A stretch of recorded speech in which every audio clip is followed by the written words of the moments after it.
ಎಲ್ಲರೂ ಏನಾದರೂ ವಿಚಿತ್ರವಾಗಿ ಆಗ್ತಾ ಉಂಟು ಅಂತ ಹೇಳುವಾಗ ಹೋಗುವುದೇ ಪ್ರಶ್ನೆ ಕೇಳಲಿಕ್ಕೆ ಅಲ್ವಾ. ನಾವು ಅದೇ ಮಾಡಿದ್ವಿ. ಮನೆಯಿಂದ ಹೊರಡಬೇಕಾದ್ರೆ ನನ್ನ ತಮ್ಮ ಇದ್ದಾನಲ್ವ, ಸಣ್ಣವನು ಗುರುಪ್ರಸಾದ್, ಅವನ ಕೈಯನ್ನು ಹಿಡ್ಕೊಂಡು ಅವನ ಕೈಯಲ್ಲೇನು ಈ ಥರ ಇಟ್ಟು ಕೈ ಹೀಗೆ ಮುಚ್ಚಿದ್ದಾನೆ. ಈಚೆ ಕೈ ಕಾಲು ಫುಲ್ ಕಟ್ಟಿ ಹಾಕಿದ್ರು, ಎದ್ದೇಳಿ ಹೋಗ್ತಾನೆ ಅಂತ. ಅಂದ್ರೆ ಅವನ ಅಂತ ಹಿಡಿತಾ ಇರ್ಲಿಲ್ಲ ಅಂತ ಹೇಳ್ತಾರಲ್ಲ ಹಾಗೆ ಹಾಕಿದಾಗ ಆ ಕೈ ಬಿಸಕ್ಕ ನಿಮ್ಗೆ ಆಗ್ತಿಲ್ಲ, ನೋವು ಆಗ್ತುಂಟು ಅಂತ ಹೇಳ್ತಿದ್ದಾರೆ. So hi, welcome back to new vlog. So ದಿನ ನಾನು ಹ್ಯಾಪಿಯಾಗಿ ವ್ಲಾಗ್ ಮಾಡೋದನ್ನೆಲ್ಲ ನೋಡ್ಬೋದು ನೀವು. ಬಟ್ ಇವತ್ತು ನನಗೆ ಯಾಕೋ ಗೊತ್ತಿಲ್ಲ, ಹ್ಯಾಪಿ ಅಂತ ಅನ್ನಿಸ್ತಾ ಇಲ್ಲ. ಸೊ ಏನೋ ತುಂಬ ನೆನಪಾಗ್ತುಂಟು ತಮ್ಮಂದು. ಯಾಕಂತ ಹೇಳಿದರೆ ಇವತ್ತು ಅವನು ಇರ್ತಾ ಇದ್ದರೆ, ಅವನಿಗೆ ಇವತ್ತು 25 ವರ್ಷ ಕಂಪ್ಲೀಟ್ ಆಗ್ತಾಯಿತ್ತು. ನನಗೊಂದು ವರ್ಷಕ್ಕೆ ಅವನು ಸಣ್ಣವನು. ಇವತ್ತಿಗೆ ಅವನಿಗೆ ಅಂದರೆ ಆಗಸ್ಟ್ 21, ಸೊ ಇವತ್ತಿಗೆ 25 ವರ್ಷ ಕಂಪ್ಲೀಟ್ ಆಗ್ತಾ ಇದೆ. ಅವನ ಬಗ್ಗೆ ಒಂದಷ್ಟು ವಿಚಾರಗಳನ್ನು ನಿಮ್ಮ ಜೊತೆ ಶೇರ್ ಮಾಡ್ಕೊಳ್ಬೇಕು. ನನಗೆ ಒಂದು ಮರೆಯಲಾಗದಂತಹ ಒಂದು ಕಹಿ ಘಟನೆ ಅಥವಾ ಒಂದು ಬೇಜಾರಿನ ಸಂಗತಿ ಇದೆ ಅಂತ ಹೇಳಿದರೆ ನನ್ನ ತಮ್ಮನ ಸಾವು. ಹಾಗಾಗಿ ಒಂದಿಷ್ಟು ವಿಷಯಗಳನ್ನು ನಿಮ್ಮ ಜೊತೆ ಶೇರ್ ಮಾಡಿಕೊಳ್ಳುವಂಥ ಇವತ್ತಿನ ವಿಡಿಯೋ ಮಾಡ್ತಾ ಇದ್ದೇನೆ. ಸೊ ಬನ್ನಿ ವಿಡಿಯೋ ಶೇರ್ ಮಾಡೋಣ.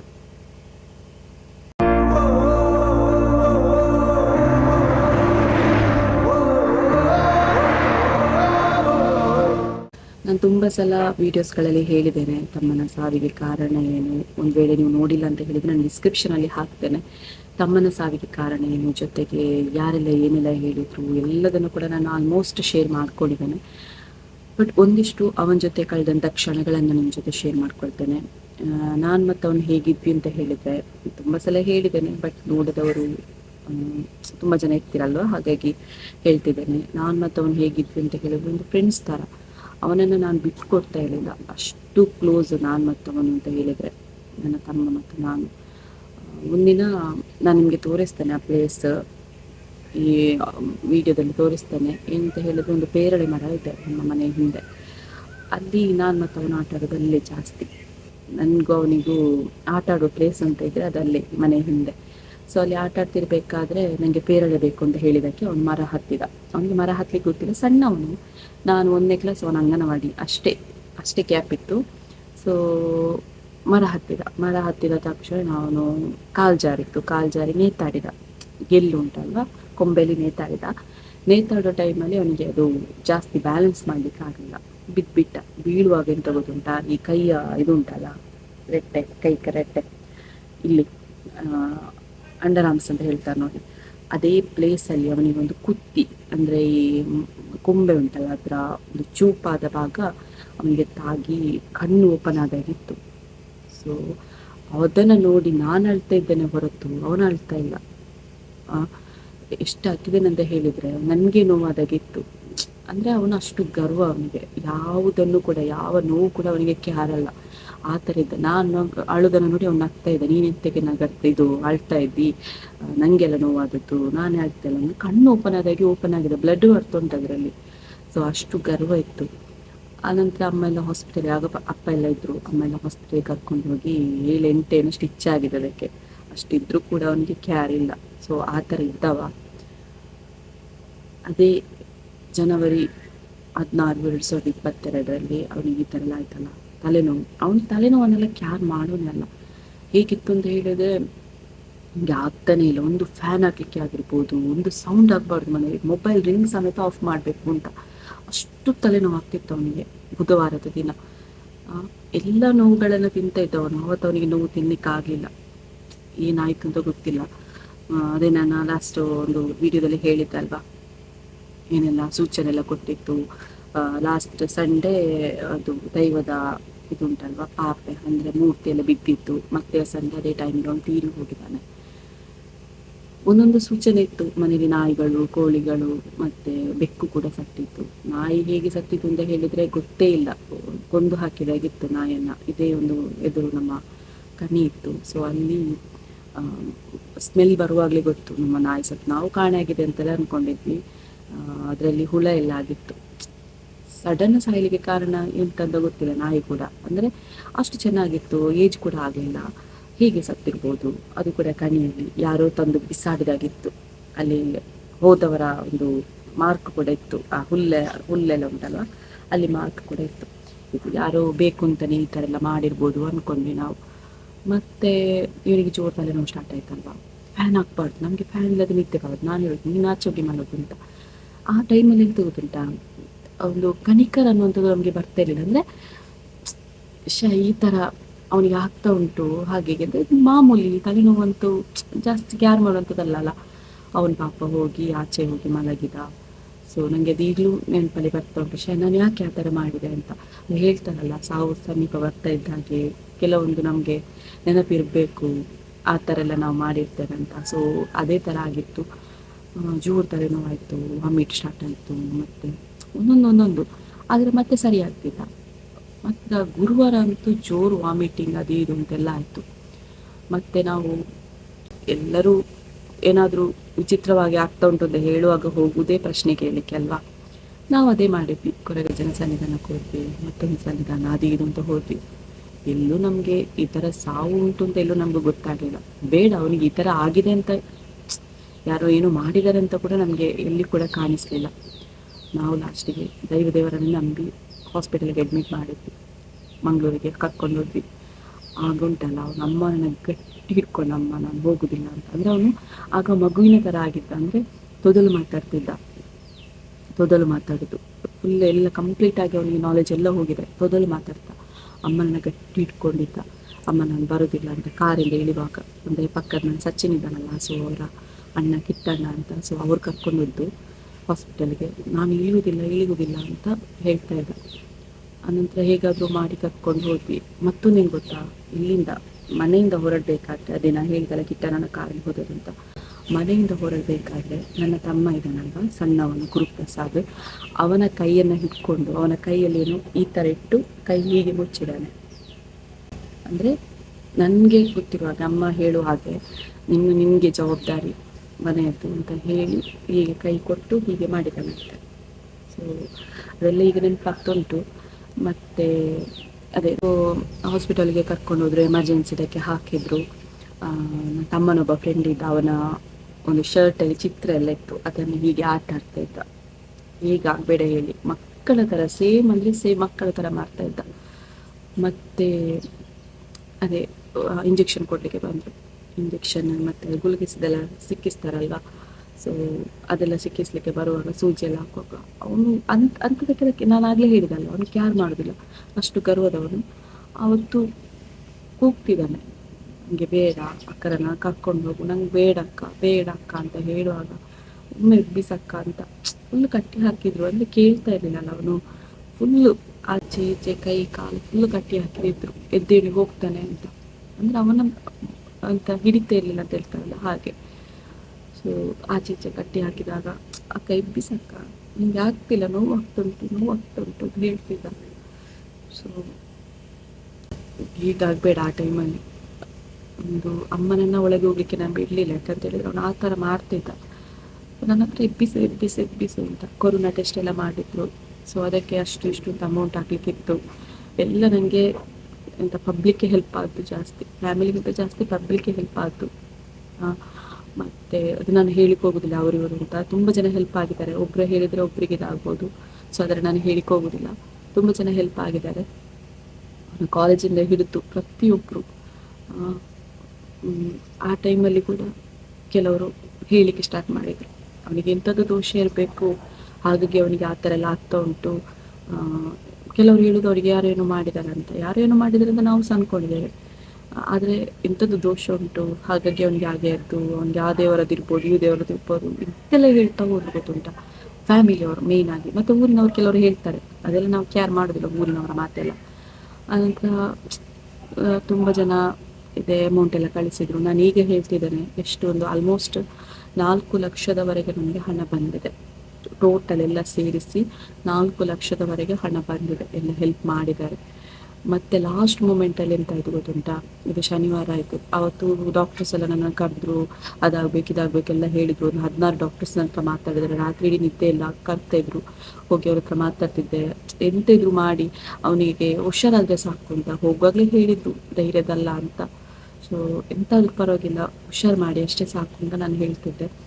ಆನಂತರ ಹೇಗಾದರೂ ಹುಷಾರಾದ್ವಿ ಅಂತ ಅಂದ್ಕೊಂಡೆ. ಏನು ಬೆನ್ನಿಂದ ನೀರು ತೆಗೆದು ಅದರಲ್ಲಿ ಟೆಸ್ಟ್ ಮಾಡಿದ್ರು, ಅದರಲ್ಲಿ ಇನ್ಫೆಕ್ಷನ್, ಫುಲ್ ಇನ್ಫೆಕ್ಷನ್. ಲಾಸ್ಟಿಗೆ ಅವರು ಹೇಳಿದ್ದೆ ರಿಸಲ್ಟ್ ಏನು ಫೈನಲ್ ಆಗಿ ಹೇಳಿದ್ದೆ ಅವರು ರಿಪೋರ್ಟಲ್ಲಿ ಇನ್ಫೆಕ್ಷನ್ ಅಂತ. ಎಂಥ ಇನ್ಫೆಕ್ಷನ್ ನನಗೆ ಗೊತ್ತಾಗ್ತಿಲ್ಲ. ಮೊನ್ನೆಂದು ನ್ಯೂಸ್ ಬಂತು, ಎಂತಂತ ಹೇಳಿದ್ರೆ ಒಂದು ವೈರಸ್ ಅಂತೆ, ಮೆದುಳು ತಿನ್ನುವ ಅಮೀಬಾ ಅಂತ. ಗಲೀಜು ನೀರಲ್ಲಿ ಬಂದು ಕಿವಿಯೊಳಗಿಂದ ಹೋಗಿ ಅದು ಡೈರೆಕ್ಟ್ ತಲೆಗೆ ಹೋಗಿ ಮೆದುಳಿಗೆ ಹೋಗಿ ಅಲ್ಲಿ ಇನ್ಫೆಕ್ಷನ್ ಆಗಿ ಒಂದು 3-4 ದಿವಸ ಮಾತ್ರ ಅಂತೆ, ಮತ್ತೆ ಒಂದು ಕೋಮಾ ಸ್ಟೇಜಿಗೆ ಹೋಗುದಂತೆ, ಇಲ್ಲದಿದ್ದರೆ ಡೆತ್ ಆಗುದಂತೆ. ಮೊನ್ನೆ ನಾನು ಪೇಪರಲ್ಲಿ ಓದಿದ್ದು. ಅವನು ಗಲೀಜು ನೀರಿಗೆ ಬಿಡಿ, ಅವನಿಗೆ ನಾನು ಹೇಳಿದ್ದು, ಅವನಿಗೆ ಸ್ವಿಮ್ಮಿಂಗ್ ಎಲ್ಲ ಬರ್ತಾ ಇರಲಿಲ್ಲ, ಕಲಿತಾ ಇದ್ದ, ಆದರೆ ಸ್ವಿಮ್ಮಿಂಗ್ ಎಲ್ಲ ಬರ್ತಾ ಇರಲಿಲ್ಲ ಅವನಿಗೆ, ಬೇಸಿಕ್ ಏನೋ ಗೊತ್ತಿತ್ತು ಅಷ್ಟೇ. ಅದರಲ್ಲಿ ಅವನು ನೀರಿಗೆ ಹೋಗುವನೇ ಅಲ್ಲ, ಅದು ಗಲೀಜು ನೀರಲ್ಲಿ ಬರುದಂತೆ. ಗಲೀಜು ನೀರಿಗೆ ಎಲ್ಲಿ ಹೋಗಿದ್ದಾನೆ ಅಲ್ವಾ? ಇದು ಸಡನ್ ಮಕ್ಕಳಾಗೆ ಮಾಡ್ತಾ, ಅದು ನಾನು ಹೇಳಿದ್ದೇನೆ ವಾಪಸ್ ಹೇಳುದು ಬೇಡ ಅನಿಸುತ್ತೆ ನನಗೆ. ಅದೇ ಅವನು ಎಪ್ಪಿಸಕ್ಕ ಅಂತ ಹೇಳ್ತಿದ್ದಲ್ಲ. ಮತ್ತು ಲಾಸ್ಟಿಗೆ ಹೇಳಿದರು ಇನ್ನು MRI ಸ್ಕ್ಯಾನ್ ಮಾಡಬೇಕು. MRI ಸ್ಕ್ಯಾನ್ ಮಾಡಬೇಕು ಅಂತ ಹೇಳಿದರೆ ಅವನು ಶೇಕ್ ಆಗಬಾರ್ದು, ಹಾಗಾಗಿ ಅವನನ್ನು ಫುಲ್ ಕಟ್ಟಿ ಹಾಕುವಾಗೂ ಇಲ್ಲ ನಮಗೆ, ಯಾಕಂತ ಹೇಳಿದ್ರೆ ಅದರಲ್ಲಿ ಕಬ್ಬಿಣ ಅದೆಲ್ಲ ಇರ್ತದಲ್ವ, ಕಟ್ಟಿ ಹಾಕುವಾಗಿಲ್ಲ. ಸೊ ಅವನಿಗೆ ಇಂಜೆಕ್ಷನ್ ಕೊಡಬೇಕಾಗತ್ತೆ ನಾವು, ಅಂದರೆ ಮತ್ತಿಗೆ ಹೋಗುವಂಥ ಇಂಜೆಕ್ಷನ್ ಕೊಡಬೇಕಾಗತ್ತೆ. ಅದಕ್ಕೆ ನಾವು ಕೊಡ್ಬೋದಾ, ಅದರಿಂದ ಏನಾಗುತ್ತೆ ಅಂತ ಹೇಳಲಿಕ್ಕಾಗೋದಿಲ್ಲ, ಹೇಗೆ ರಿಯಾಕ್ಟ್ ಆಗುತ್ತೆ ಅಂತ ಗೊತ್ತಾಗೋದಿಲ್ಲ ಅಂತ. ಮತ್ತು ನನ್ನಲ್ಲೆಲ್ಲ ಕೇಳಿದೆ, ಅವರೆಂತ ಹೇಳ್ತಾರೆ ಅದನ್ನೆಲ್ಲ ಒಪ್ಪಿಕೊ, ಯಾಕಂತ ಹೇಳಿದರೆ ನಿನ್ನ ತಮ್ಮ ಉಳಿಬೇಕಲ್ವ ಅಂತ ಅವರು ಕೂಡ ಹೇಳಿದೆ ಅಲ್ಲಿದ್ದವರೆಲ್ಲ. ಸೊ ಹಾಗಾಗಿ ಆಯಿತು, ಪರವಾಗಿಲ್ಲ, ಅವನು ಎಂತ ಬೇಕಾದರೂ ಮಾಡಿ ಆದರೆ ಅವರನ್ನು ಉಳಿಸಿಕೊಡಿ ಅಂತ ಒಂದೇ ಹೇಳಿದೆ ನಾನು. MRI ಸ್ಕ್ಯಾನಿಗೆ ಕರ್ಕೊಂಡು ಹೋಗಿ ಫುಲ್ಲು ಹೀಗೆ ಮಾಡ್ತಾಯಿದ್ದ ಅಷ್ಟೇ, ಬೇರೆ ಏನಿಲ್ಲ ರಿಯಾಕ್ಟ್. ಸೊ ಕರ್ಕೊಂಡು ಹೋಗುವಾಗ ನನಗೆ ಹೆದರಿಕಾಯಿತು. ನಾನು ಅದು ವೀಡಿಯೋ ಮಾಡಿ ಇಟ್ಟಿದ್ದೆ, ಏನಾದರೂ ನನ್ನ ತಮ್ಮನನ್ನು ಏನಾದರೂ ಮಾಡಿದರೆ ಅದೊಂದು ಭಯ ಇತ್ತು ನನಗೆ. ವೀಡಿಯೋ ಮಾಡಿ ಇಟ್ಕೊಂಡಿದ್ದೆ, ಅದು ಸಾಧಾರಣ 1 ವರ್ಷ ನನ್ನ ಹತ್ರ ಆ ವೀಡಿಯೋ ಇತ್ತು. ಮತ್ತು ನನಗೆ ನೋಡಲಿಕ್ಕೆ ಆಗಿಲ್ಲ, ಡಿಲೀಟ್ ಮಾಡಿಬಿಟ್ಟೆ ನಾನು. ಅವರು ಇವರು ಅಂತ ದೊಡ್ಡ ವ್ಯಕ್ತಿಗಳೆಲ್ಲ ಬರಲಿಕ್ಕೆ ಸ್ಟಾರ್ಟ್ ಮಾಡಿದರು, ಅವನನ್ನು ಉಳಿಸ್ಕೊಡಿ ಅಂತ ಹೇಳಿದರು. ಖಾದರ್ ಅವರವರೆಲ್ಲ ತುಂಬ ಜನ ಬಂದಿದ್ದಾರೆ. ಸೊ ಯಾರು ಯಾವ ವ್ಯಕ್ತಿಗಳಿದ್ರು, ಎಷ್ಟು ಹಣ ಇದ್ದರು, ನನಗೆ ನನ್ನ ತಮ್ಮನನ್ನು ಉಳಿಸ್ಕೊಳ್ಳಿಕ್ಕಾಗಲಿಲ್ಲ. ಫೈನಲ್ ಆಗಿ ಒಂದು ಪ್ರಯತ್ನ ಮಾಡುವಂತ ಹೇಳಿ, ಅದೇ ಆದಿತ್ಯವಾರ ತೀರುವ ದಿನ ಮಧ್ಯಾಹ್ನ ಅವನು ತೀರಿದ್ದು, ಆದಿತ್ಯವಾರ 3:30 ಗಂಟೆಗೆ, ಜನವರಿ 16. ಸೊ ಅದಕ್ಕೆ ನಾನು ಒಬ್ಬರ ಅಕ್ಕರ ಹತ್ರ ಹೇಳಿ ಬ್ಯಾಂಗ್ಳೂರಿಗೆ ರಿಪೋರ್ಟ್ ಕಳಿಸಿದೆ. ಮತ್ತು ಫಸ್ಟ್ ನ್ಯೂರೋ ಅದು ಇದು ಎಲ್ಲ ಹಾಸ್ಪಿಟಲಲ್ಲಿ ಯಾವುದೆಲ್ಲ ಫೇಮಸ್ ಹಾಸ್ಪಿಟಲ್ ಉಂಟು ಎಲ್ಲದಕ್ಕೂ ರಿಪೋರ್ಟ್ ಕಳಿಸಿದ್ದು. ಆದರೆ ಅವರು ಕೂಡ ಹೇಳಿದೆ ಅಂತ, ಇದು ಚಾನ್ಸ್ ಇಲ್ಲ ಅಂತಲೇ ಹೇಳಿದ್ದು. ನನಗೆ ಗೊತ್ತುಂಟು ಈ ಥರ ಆಗ್ತದೆ ಅವನಿಗೆ ಅಂತ, ಬೇರೆ ಯಾರಿಗೂ ಗೊತ್ತಿಲ್ಲ. ನಾನು ಅಲ್ಲಿ ಯಾರು ಒಂದು ಧೈರ್ಯ ಹೇಳುವವರು ಕೂಡ ಇರಲಿಲ್ಲ. ನಾನೊಂದು ಹೆಣ್ಮಗಳಾಗಿ ಆಚೆ ಈಚೆ ಎಲ್ಲ ಹೋಗಿ ಹೇಗಾದರೂ ಉಳಿಸ್ಕೊಳ್ಬೇಕು ಅಂತ ಅಂದ್ಕೊಂಡೆ. ಬಟ್ ಆಗಲಿಲ್ಲ ನನಗೆ. ಅವತ್ತು ಸಂಡೇ ರಿಪೋರ್ಟ್ ಬೇರೆ ತೆಗಿಲಿಕ್ಕೆ ಆಗಲಿಲ್ಲ, ಯಾಕಂತ ಹೇಳಿ ನಮ್ಮದು ಸುರಕ್ಷೆ ಕೂಡ ಇತ್ತು, ರಿಪೋರ್ಟ್ ತೆಗಿಲಿಕ್ಕೆ ಆಗೋದಿಲ್ಲ ಅಂತ. ಅವರು ಅದೇ ಖಾದರ್ ಅವ್ರ ಹತ್ರ ಮಾತಾಡಿ, ಅವರ PA ಅವ್ರ ಹತ್ರ ಎಲ್ಲ ಮಾತಾಡಿ, ಅವರು ಕಾಲ್ ಮಾಡಿ ಮತ್ತೆ ನಮಗೆ ರಿಪೋರ್ಟ್ ಎಲ್ಲ ಕೊಟ್ಟು ಅಲ್ಲೆಲ್ಲ ಕಳಿಸಿ, ಆದರೂ ಕೂಡ ನಮಗೆ ಉಳಿಸ್ಕೊಳ್ಳಿಕ್ಕೆ ಆಗಲಿಲ್ಲ. 3:30 ಗಂಟೆ ಆಗುವಾಗ ಡಾಕ್ಟ್ರು ಕರೆದು ಯಾರಾದರೂ ಗಂಡಸರಿದ್ದಾರ ಅಂತ ಕೇಳಿದರು. ನನಗೆ ಫ್ಯಾಮಿಲಿ ಅಂತ ಯಾರೂ ಇಲ್ಲ, ಒಬ್ಬ ಅಣ್ಣ ಇದ್ರು ಅಷ್ಟೇ. ಏನಿದ್ರು ನನಗೆ ಹೇಳಿ, ಎಲ್ಲ ಗೊತ್ತಿರೋ ವಿಷಯ ಅಲ್ಲ ಅಂತ ಹೇಳಿದೆ. ಒಂದೇ ಮಾತು ಹೇಳಿದವರು, ಯಾರಾದರೂ ಬರಲಿಕ್ಕೆ ನೋಡುವವರಿದ್ದರೆ ನೋಡಲಿ, 5 ನಿಮಿಷ ಅಂತ. ಅಲ್ಲೇ ಬಿದ್ದುಬಿಟ್ಟಿದ್ದೇನೆ. ಏನು ಮಾಡೋದು ಅಂತ ಅಮ್ಮ ನನಗೆ ಕೇಳಿದೆ ಅಂತ. ಲಾಸ್ಟಿಗೆ ಅಮ್ಮನ ಹತ್ರ ಹೇಳಿದೆ, ಒಂದು ಅಮ್ಮ ಇನ್ನೂ ಬೇರೆ ಹಾಸ್ಪಿಟಲ್ಗೆ ಶಿಫ್ಟ್ ಮಾಡ್ತೇವೆ, ಅವ್ನು ಹುಷಾರಾಗ್ತಾನಂತೆ, ನೀವು ಮತ್ತು ಆ ತಮ್ಮ ಎಲ್ಲ ಹೋಗಿ ಅಂತ ಹೇಳಿ ಎಲ್ಲರನ್ನ ಕಳಿಸಿಬಿಟ್ಟೆ. ಯಾರತ್ರ ಒಬ್ಬರೊಬ್ಬರ ಹತ್ರ ಹೇಳಿಲ್ಲ, ಎಲ್ಲರನ್ನ ಕಳಿಸಿಬಿಟ್ಟೆ. ಕಳಿಸಿದ ನಂತರ ಇದೆಲ್ಲ ಆದ ನಂತರ ಡಾಕ್ಟ್ರು ಬಂದು ಹೇಳಿದರು, ಪ್ಲೀಸ್ ನೋ ಮೋರ್ ಅಂತ ಹೇಳಿದರು. ಅನಂತರ ಅದೇ ನಾನು ಹೇಳಿದೆ ಅಲ್ವಾ, ನನ್ನ ತಮ್ಮನ ಸಾವಿಗೆ ಕಾರಣ ಅವನೇ ಅಂತ ಹೇಳಿದ್ದಲ್ಲ ನಾನು, ನನ್ನ ಡಿಸೆಂಬರ್ ಒಳಗೆ ಸಾಯ್ತಾನೆ ಹಾಗೆ ಅಂತ ಹೇಳಿದ್ದಲ್ಲ ಒಬ್ಬ ನನ್ನ ಅಮ್ಮನ ಫ್ಯಾಮಿಲಿ ಅವ. ಸೊ ಬಂದ ದೊಡ್ಡ ಜನರಾಗೆ ಬಂದು, ಅದು ಬಟ್ಟೆ ಇದು ಬೆಡ್ಶೀಟ್ ಎಲ್ಲ ಹಾಕಬಾರ್ದು, ವೈಟ್ ಬಟ್ಟೆ ಹಾಕಬೇಕು, ಅಂದರೆ ಬಿಳಿ ಬಟ್ಟೆ ಹಾಕಬೇಕು ಹಾಗೆ ಹೀಗೆ ಅಂತ.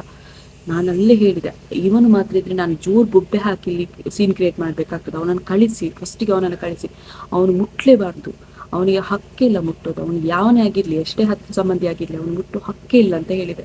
ಆ ದುಃಖದಲ್ಲಿ ಕೂಡ ಅಲ್ಲ, ನಾವು ಅಷ್ಟು ದುಃಖದಲ್ಲಿದ್ದೇವೆ, ಅವನು ಹ್ಯಾಪಿಯಾಗಿದ್ದಾನಲ್ಲ, ಹೇಗೆ ಹ್ಯಾಪಿಯಾಗಿ ನೋಡಿ, ಅಂದರೆ ಅವನಿಗೆ ಎಷ್ಟು ದ್ವೇಷ ಇರಬೇಡ ನನ್ನ ತಮ್ಮನ ಜೊತೆ. ಸೊ ಆಗ ತುಂಬ ಜನ ಆಟ ಆಡಿದ್ದಾರೆ, ಹಣ ಇತ್ತು ಅಂತ ಹೇಳಿ ನಮ್ಮ ಜೊತೆಗಿದ್ದವರು ಕೂಡ ಇದ್ದಾರೆ. ಸೊ ಆ ಹಣವನ್ನು ನಾವು ಏನಕ್ಕೆ ಯೂಸ್ ಮಾಡಿದ್ದೇನೆ ಅಂತ ನಾನು ಅದರಲ್ಲಿ ಹೇಳಿದ್ದೇನೆ ಕೂಡ.